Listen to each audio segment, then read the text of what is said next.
All right, this is Hannibal from thehannibaltv.com, and we're starting off 2019 with the one and only former WWE and WCW head writer Vince Russo as a guest on our podcast. How's everything going with you, Vince? All right, bro. How are you? I'm very good. Your shoot interview with us, which people can watch for free on this channel, has over 70,000 views and constant comments on it. So I appreciate that you did that a few years ago. And the first question that's on my mind and everyone's mind is, what do you think of Cody Rhodes' new promotion that's coming out? Hey, man, bro. I wish them all the luck in the world. Hey, listen, man. I've in my lifetime, every time I got out of wrestling, I attempted to start my own business, and I wasn't very good at it.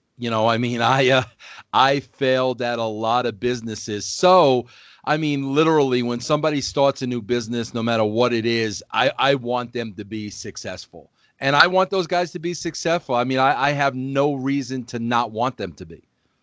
And what do you think they're going to have to do if they really want to be successful, in your opinion? You obviously were writing for WWE when they were at their peak in the ratings. So Yeah, well, I mean, bro, two things. Number one, obviously, and this is where I think TNA really fell short. They got to have the money to compete with the WWE. I mean, that's number one. TNA never had the money to compete with the WWE. And from what I understand, the money is there. So that shouldn't be an issue. However, I mean, I don't know how people feel about this, but I'm still an old school guy when it comes to, I still believe you need to be on TV. I mean, you need to get your product out to the masses, and TV is still the way to do that. So if they have the financial backing, if they can get a TV deal, those are two of the biggest components in being successful, in my opinion. do you think any of those guys could be the next Steve Austin or Rock? I mean, I don't, but it's not a slight on those guys. But, like working with Austin and The Rock, like I just knew how great they were. And I knew like it was kind of like a once in a lifetime thing. You know what I mean? And nothing against those guys, but those are pretty big boots to fill, man. Yeah, and they would probably need a mega star like that to really succeed, whether it's bringing in a Goldberg or someone, even though Goldberg's at the end of his run. Do you think they're going to need someone like that? Well, probably at the beginning. I mean, they're going to need something big at the beginning to draw the casual viewers, because that's going to be the key, bro. Getting casual viewers to watch their show. They need to go beyond the wrestling fans, that market that's going to tune in every week. They need to go beyond that, bro, and they're going to need to get the casual fans. I don't know how to do that other than to bring in a household name, at least at the beginning. And Kenny Omega, he's, I guess, said now that he is taking a break from New Japan. It's rumored WWE's made him a huge offer. Obviously, he's friends with all those other guys. What do you think he's going to do? Bro, I don't know Kenny Omega, but bro, like there are really two different kinds of guys. There's the one guy that just loves wrestling, and there's the other guy that's the businessman, and it's really dollars and cents. It's really about money. I don't know Kenny Omega, so like I don't know where he sits. I don't know if, he's driven by his passion for wrestling, and obviously the guy's got a passion for wrestling, or I don't know if it really comes down to dollars and cents. I don't know him, bro, so it's just tough for me to make that call. And WWE, not that Kenny Omega could be that Steve Austin, but they've had some pretty low attendance over the holidays. They probably are going to need another big star like that, but it doesn't seem like it's happening. Well, bro, but that's the thing, man. It's like the casual fans, they don't know who Kenny Omega is. So like Kenny Omega, the people that are already watching the show are going to be excited. No doubt about that.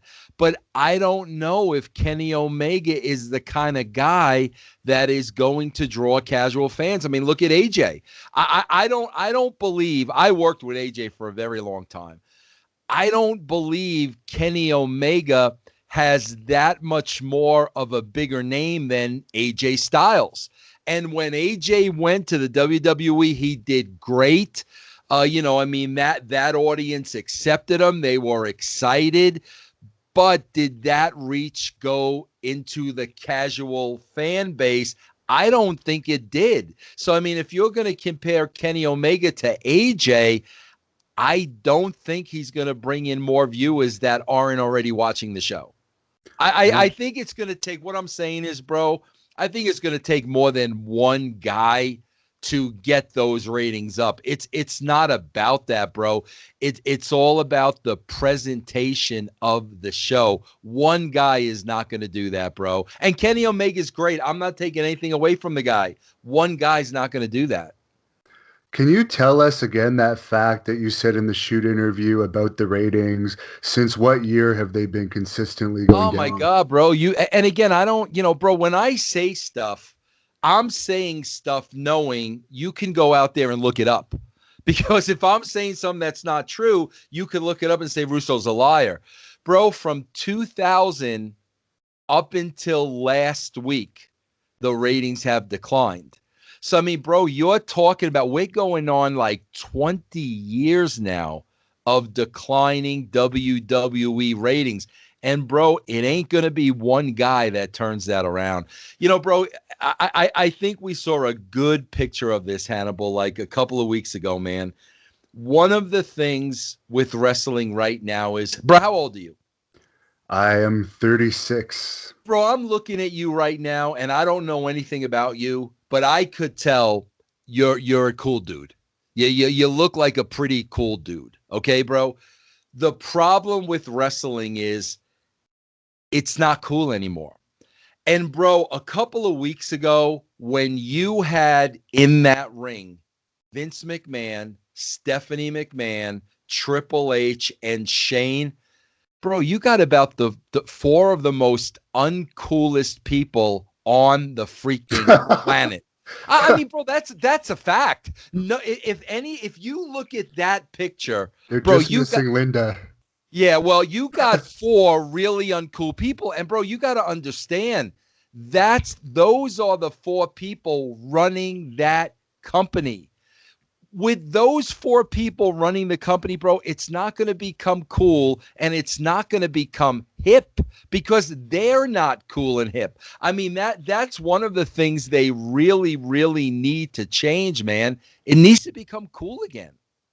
So when the XFL takes even more of Vince's attention away once the season starts, do you think that's going to be a good thing then if a guy like Vince is away from the product? I mean, bro, I don't, just the way I know Vince, I can't see him being away from the product. I mean, I just can't, bro. So, and bro, I'm going to be honest with you. I'm not as high on Triple H as a lot of other people are. I think Triple H, I don't think Triple H is cool. I think Triple H is like very old school. Very, very traditional. Bro, wrestling needs to evolve, man. It needs to go to the next level. And yeah, Triple H, he's just been known as a suck up kind of all of his life. Yeah, I don't see him as the guy turning that place around. That's my opinion, bro. And I don't know anything about this, but I've heard that you and Bischoff, there's something going on now through his podcast. I haven't listened to his new podcast yet, but supposedly something. No, bro. He's forever taking shots at me. I mean, listen, man. Eric Bischoff and me, we never got along from the day that we met. We're two completely different people. And bro, with me, what it really came down to was I didn't like the way he treated people. I mean, he treated everybody like they were beneath him, and he was more important than everybody else. He treated a lot of my friends that way. He's the guy, bro. I don't know if it's little man syndrome or what. He's one of those guys that likes to have the power and likes to have people cower to him and afraid of him. I'm the opposite, bro. I'm the guy I'm the blue collar guy. I'm going to roll up my sleeves. I'm going to get dirty. I'm going to get in the trenches. I don't care about power. I don't care about being a boss. So you just had two completely different people. We never got along. But I mean, it's like, bro, the guy's 64 years old now. And it's just kind of like, Eric, are you going to dog me till you're like 70? Bro, I just had a granddaughter. Like exactly, bro. I'm a grandfather. My relationship with Eric Bischoff from 20 years ago, it's not important to me. It's yesterday's news. But bro, when he outright makes up shit, I have to defend myself, because I found out in wrestling, if you don't defend yourself, all of a sudden everybody believes it.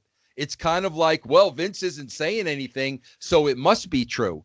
So like, bro, I really tried taking the high road and not saying anything, but that didn't work. I mean, people like Eric didn't go away. So like, sometimes he'll just say some ridiculous, absolute bullshit, and it forces me to defend myself. Not that I want to, but I know there are people out there that will believe that. I see. And a fan actually had a question. They wanted to know what your honest opinion is of Jim Cornette as a manager. If you didn't have heat, where would you rank him? Oh, no, bro. Jim Cornette was a great on-air talent. I mean, I say that all the time, bro, and a great on-air talent. And, bro, not only a great on-air talent, I mean, one of the freaking quickest-witted people I know. I mean, him and freaking Dutch Mantel were the two most quick-witted people I know. And, bro, when somebody's quick-witted like that, they're very intelligent. They're very smart. And nah, bro, freaking Cornette was a great talent, was one of the greatest promos of all time. Bro, he had a great mind for the business. I think what his problem was he didn't want to adjust it. I mean, times change, bro. Times are changing every day. What worked in 1973, it's not going to work today. And that was part of the problem. Jim was really stuck in his ways, and I was like, the Attitude Era. Like, we need to change this shit. And that really caused a lot of the rift between the two of us. And what's your opinion on the new NWA that Billy Corgan's running? And I don't know how to pronounce his last name, but Nick Aldis or something, I think. Yeah, it's Nick Aldis. Yeah. Yep. Nick Aldis, yeah. Yeah. You think he's a good champion?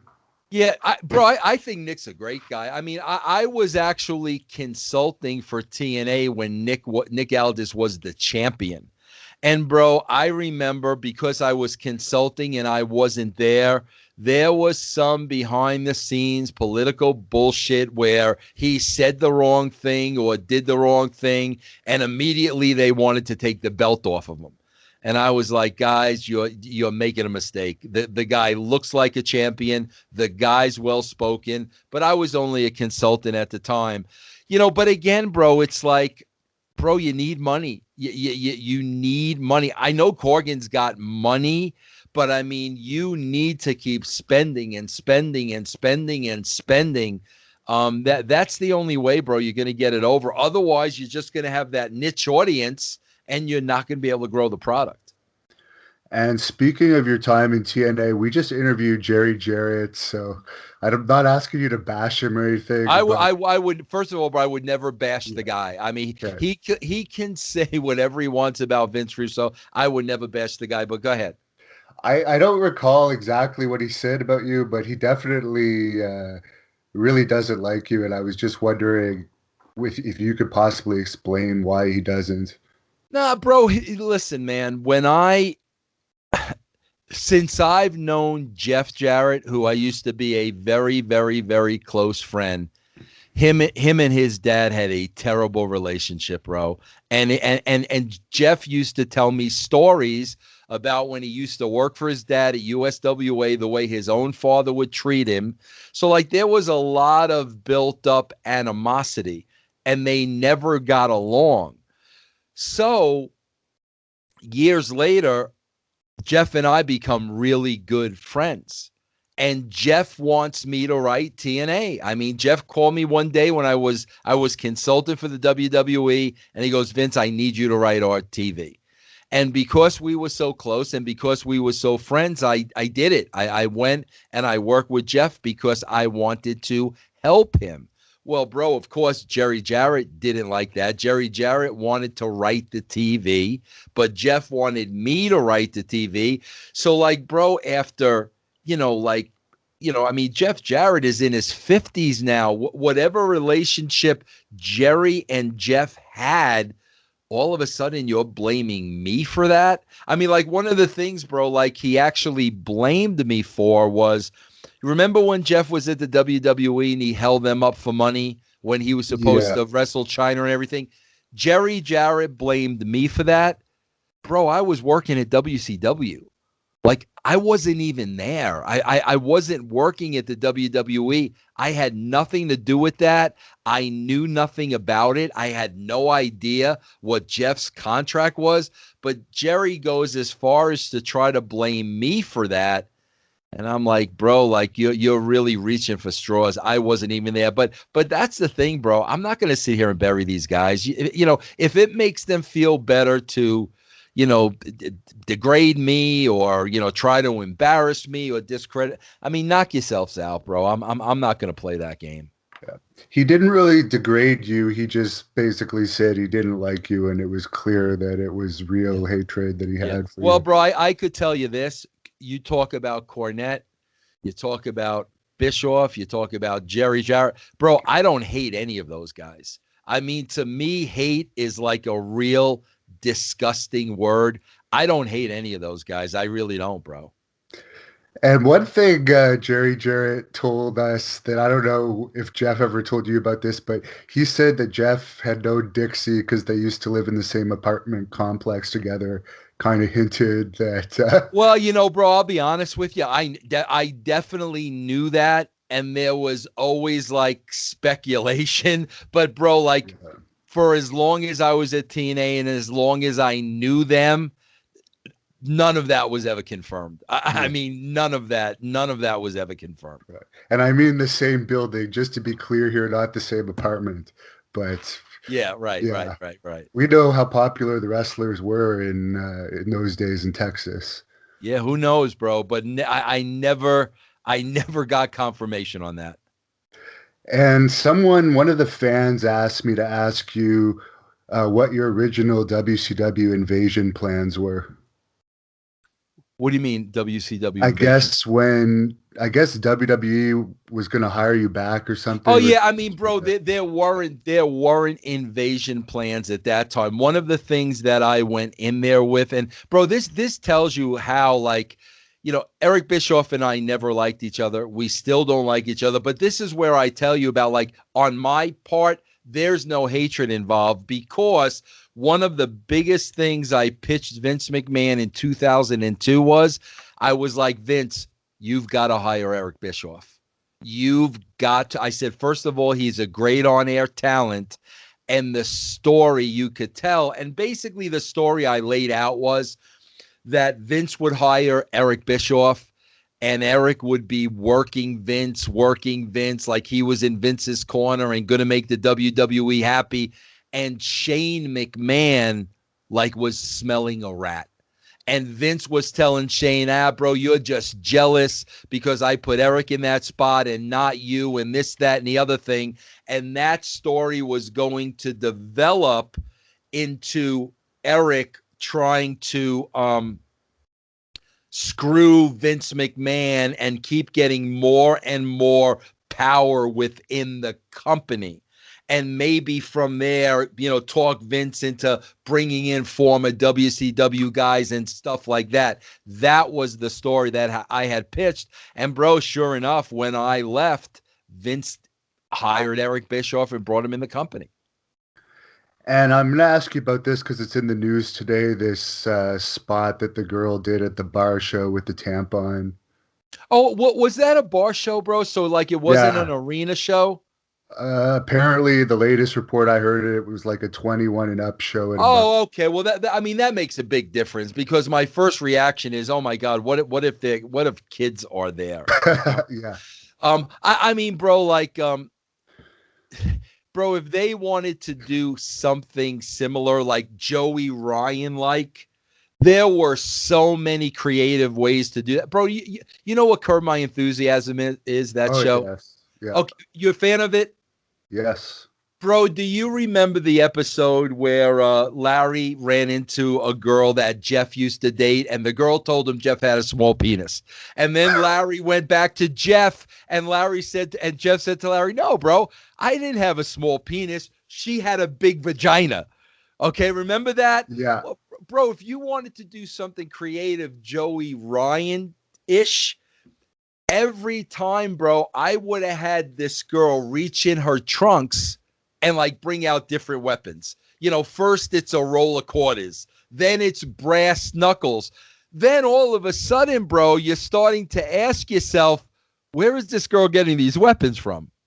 You see yeah, what I'm saying, bro? So like there is a creative, funny way to do that, but the way they did it was just like really, really nasty. yeah. But it did get her publicity. It's Oh all no, over the no, bro. place. I just did my show with Big Vito, and I told Vito the same thing, bro. She's got people talking about her, man. And a fan, Edward King, wanted me to ask you what your favorite WWE magazine article you wrote ever was. Oh wow, bro. Wow. Oh, bro, I'll tell you what it was without a shadow of a doubt. You know, bro, the cool thing was when I started with the WWE, I was editor of the magazine. So, bro, I could assign all the stories, Yeah, whatever I wanted to do, and I made sure the very first thing I did was I did an in-depth interview with Savage because I was a huge Randy Savage mark. And bro, I actually got to go to his house in Treasure Island. Bro, freaking Savage lived right on the beach, and it was like a circle, his apartment, and it was all windows, bro. So like everywhere you looked out was beautiful ocean. And then, bro, what was really great was he brought me to his house. I got to meet Angelo Poffo. I got to meet his mom. I mean, far and away one of the greatest experiences I had in my career. I'm so happy that I got to do that. wow. Was Lanny around? Yeah, he introduced me to Lanny, brought me Yeah. to the house. I met them all, bro, and it was tremendous, man, tremendous. Just out of curiosity, did he seem close with Lanny, or did he ever seem like he found Lanny annoying? No, they seem very close. The Okay. family seemed very close. The one thing about Savage, though, bro, that I found out, he was, you know, bro, old school. He was very, very, very guarded. Like he wouldn't talk about anything. But, bro, the more time I spent with him, I kind of smartened up to the fact that the more he drank, the more he opened up a little. Okay. So, like, I would try to just get him to drink just to give me something. But man, it was a great, great experience, man. And another fan, David Greer, had a question for you. What were the best and worst things you ever saw a wrestler do backstage? Some of the best and the worst things. Yeah, the one best and the one worst, if anything Well, sticks bro, out. the worst thing I used to see that I used to hate. I mean, bro, wrestlers just cheating on their wives, man. I mean, to me, bro, I've been married for 35 years, never cheated on my wife, and that was just common ground, you know, in wrestling. And I hated that, bro, because to me, these guys are out on the road living a dream. Their wives are at home taking care of their kids so they can live that dream. And to me, it was just so disrespectful, you know. Some of the best things, oh gosh, bro, I'm trying to think of an instant. You know, bro, I guess like I guess the moments like when you really just get to know the guys. You know what I mean, bro? When you're not talking about the show, you're not talking about what they're doing tonight. You just really kind of, get to know them. That was one of the greatest things with Vince, with me, bro. Like, I was so tight with him for a certain period of time. I got to know the real guy. And I mean, I got to see a side of him like that he doesn't show to anybody. And I could tell you, bro, it's a very likable side. I mean, it really is. He's almost like one of the guys. So when you get to know them like on a personal level, I mean, that's really cool. Have any of the wrestlers that may have been a little bit suck up to you when you were a writer, have you found they've treated you differently when you ran into them at conventions in more recent years when they didn't really have anything to get from you? Oh, absolutely, bro. Absolutely. I mean, bro, the amount of time my phone would ring when I was writing the show compared to when I was out of the business and nobody. Oh, absolutely, bro. Absolutely. It's all about them, bro. I mean, it's all about them and how can it benefit them. And bro, a lot of my heat with a lot of the guys is it comes from two things. Number one, I was very truthful with them, and some people just can't handle the truth. And number two, bro, everybody wants to be the main event, and everybody thinks they're good enough to be in the main event. I should be the top guy. Well, bro, like when I'm the writer of the show, like I have to determine, what your spot is. Okay, who's the top guy? Who's the mid-carder? Who's getting a push? And, if a guy believes I should be a top guy and I don't, bro, that's not personal. That's professional. But a lot of guys took that personally, and it made them not like me on a personal level. I see. And last question I have for you is when I interviewed you in Colorado, I also interviewed Vader that week, and he passed away. And I know you worked with him, and I know you were probably a fan of his. Do you have anything to say about his death this Yeah, past year? bro, I was really trying to help him at the end, because I was here in Colorado and he was here in Colorado, and I was trying to help him, but like I knew, shortly into it that like it was a full-time job. Like he needed like big time help, and there was nothing I could really, really do. But I wish I could have, bro, but I knew it was like out of my league. I mean, bro, there have been wrestlers that I really try to help, Yeah. but it's beyond me. Like I know it's out of my league, He really, really needed help. I mean, he told me about just, bro, all his addictions to pills over the years, and he was still addicted. Bro, I can't get you off pills. You know what I'm saying? I mean, you need to go to rehab, and you need to be in rehab for a while. But, bro, working with him, I mean, he always treated me, with respect. I never had an issue with him. He was also, he was always a consummate professional, bro, always. And for everyone listening, you want to tell us your social media and all the various podcasts that you're doing nowadays? Yeah, bro, I got a couple things going, and I appreciate that. I do Vince Russo, the brand, and we do 10 shows a week, bro. It's less than $1 a week. And every week I co-host with Big Vito LaGrasso, Goldilocks from TNA, Ben Hameen, Stevie Richards, Disco Inferno. We do a show called Castrating the Marks, where I rip the dirt sheets to smithereens. And you can get all those shows, 10 shows a week, less than $1 a week. Just go to russosbrand.com. And also I do a show on Westwood One, bro. We drop Tuesday morning. It's called Truth with Consequences. I do that show once a week. It's free. You just go to Westwood One podcast and you can listen to that show Tuesday mornings. It drops at like 3:00 in the morning. Do you still do that show about that? I don't know if it's MTV or VH1, but it's like a woman's reality show that you had a podcast about too at one point. Yeah, no, bro, I swear to God, this is a shoot. I was doing a Teen Mom reality show, bro. this is a shoot, and you'll appreciate this because you do this. Bro, I had one girl on. Her name is Janelle Evans. If anybody watches Teen Mom, they know Janelle. Bro, 750,000 downloads. Okay? But, bro, 14, 15, 16-year-old girls started coming out of the woodwork in droves attacking me, bro.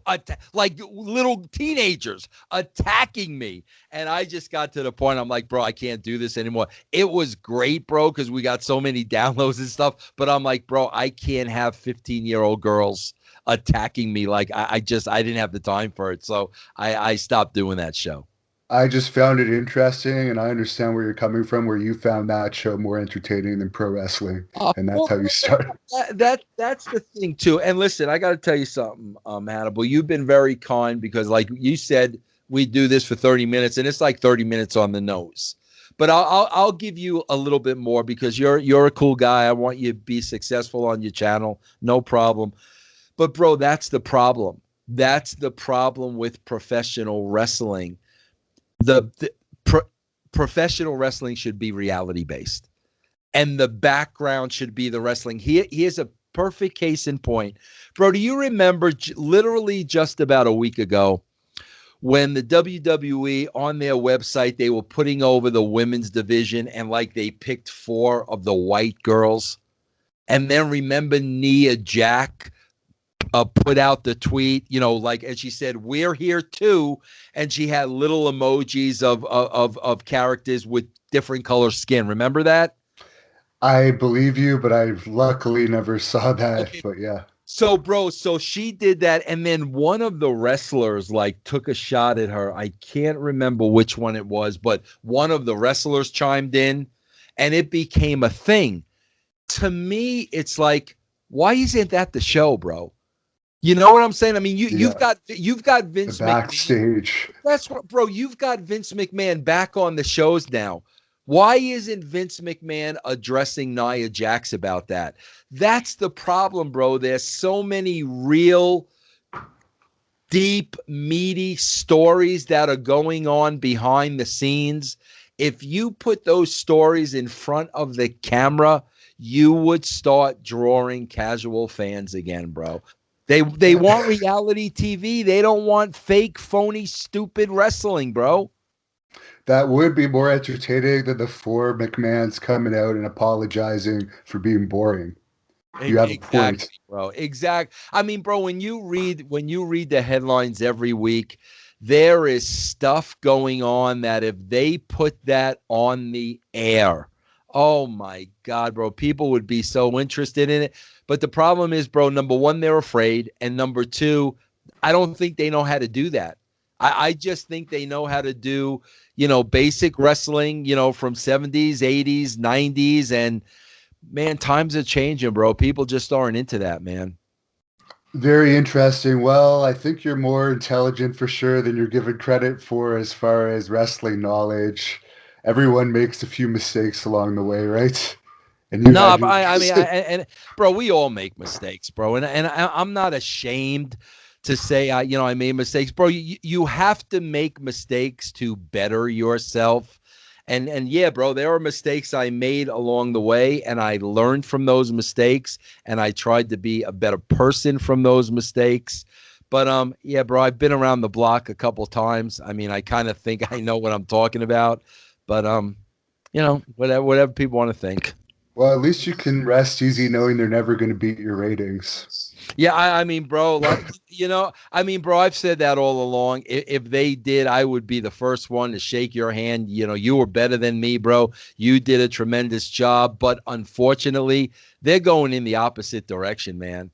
And they need, I'm talking WWE now, bro, they need a major overhaul. I mean, it needs to be a major, major overhaul. I will agree with you on that, and thanks a lot for spending the time with us tonight. I really appreciate it, and hopefully we can check in with you again in the near future. Yeah, Hannibal, anytime, bro. I really appreciate it, and thanks a lot, bro. I really appreciate it. Good luck with the show.